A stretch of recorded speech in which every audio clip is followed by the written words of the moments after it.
আমরা এখন আরামবাগ স্টেশনে নেমে পড়েছি। খুব খিদে পেয়েছে, নেমে খুব জোর খিদে, হ্যাঁ খুব খিদে পেয়ে গেছিলো। একটা সামনেই ফুড প্লাজা বলে একটা ভালো খাবারের দোকান রয়েছে, আমরা আলু ভাতে ভাত খাচ্ছি। না ওখানে আমরা 2 প্লেট বিরিয়ানি নিয়েছি। এই যে আমি আর কর্তা মাসে এই দুজনে বিরিয়ানি খাচ্ছি, চিকেন বিরিয়ানি। আর এখানে তো আছেন মিমুবাবু, তো বিরিয়ানি লাভার, ও 1 প্লেট চিকেন বিরিয়ানি খাচ্ছে। আর সঙ্গে আছে এই যে ডিউ।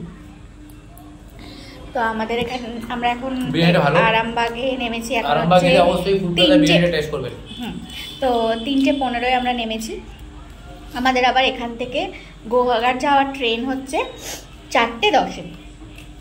হাওড়া থেকেও গোঘাট লোকাল আছে, কিন্তু যেহেতু সকাল 10:30টায় একটা গোঘাট লোকাল আছে, আবার 4:30টায় একটা গোঘাট লোকাল আছে।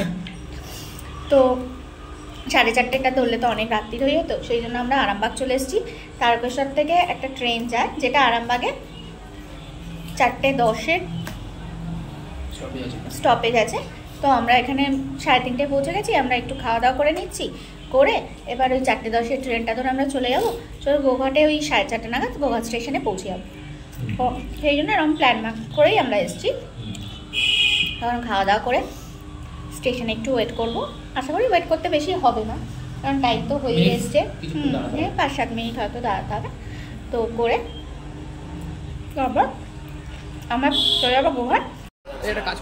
জিজ্ঞেস করা হলো কোন স্টেশন থেকে, কোন প্ল্যাটফর্ম থেকে ট্রেনটা যাবে। জিজ্ঞেস করাতে উত্তর এলো সামনে থেকে যে কোনো স্টেশনে দিতে পারে, যে কোনো প্ল্যাটফর্মে দিতে পারে। তো আমরা ওই জন্য ঠিক করলাম আমরা এই ওভারব্রিজের ওপরে গিয়ে দাঁড়াই, যেদিকেই দেবে সেদিকে তখন চলে যাব। এই উঠছি।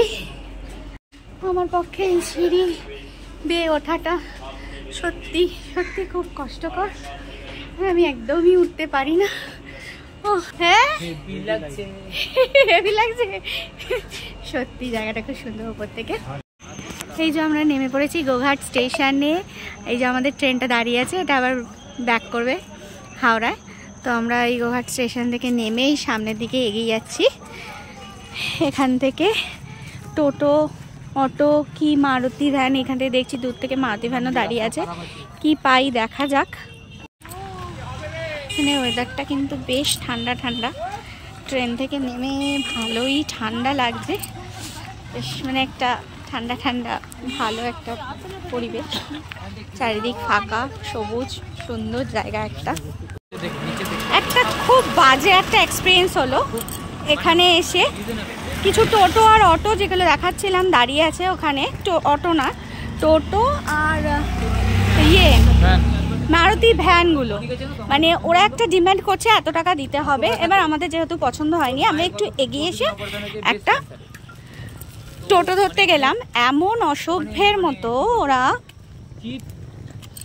টোটোওয়ালাকে ধমকালো যে না, ওনাদের আমাদের সঙ্গে যখন ওনাদের একটা সেটেলমেন্ট হয়নি তখন আপনারা যেতে পারবেন না। তো সেই জন্য আমরা কি করছি, আমরা একটু হেঁটে এগিয়ে যাচ্ছি। টোটোওয়ালা একটু এগিয়ে দাঁড়িয়েছেন, কি দাঁড়াবেন না দাঁড়াবেন দেখে নিচ্ছি, অন্য টোটো ধরে নেবো। যাই হোক, ওই যে বলে না যে সবুরে মেবা ফলে, তো আমরা একটু হেঁটে চলে এলাম। আসতেই আমরা একটা টোটো পেয়ে গেছি একটা, সঙ্গে সঙ্গে টোটো দাদার সাথে যাচ্ছি। এখন আমরা যাচ্ছি জয়রামবাটি, কামারপুকুর হয়ে জয়রামবাটি যাব। লাস্ট টাইম যখন এসেছিলাম আমরা কামারপুকুরে ছিলাম, এবার ঠিক করেছি আমরা জয়রামবাটিতেই থাকবো। তো যাই দেখি, জয়রামবাটিতে গিয়ে ঠিকঠাক মতো হোটেল নিয়ে রুমে চেকিং করি, তারপর আপনাদের দেখাবো কোথায় হোটেল নিলাম, কিভাবে থাকলাম। টাটা।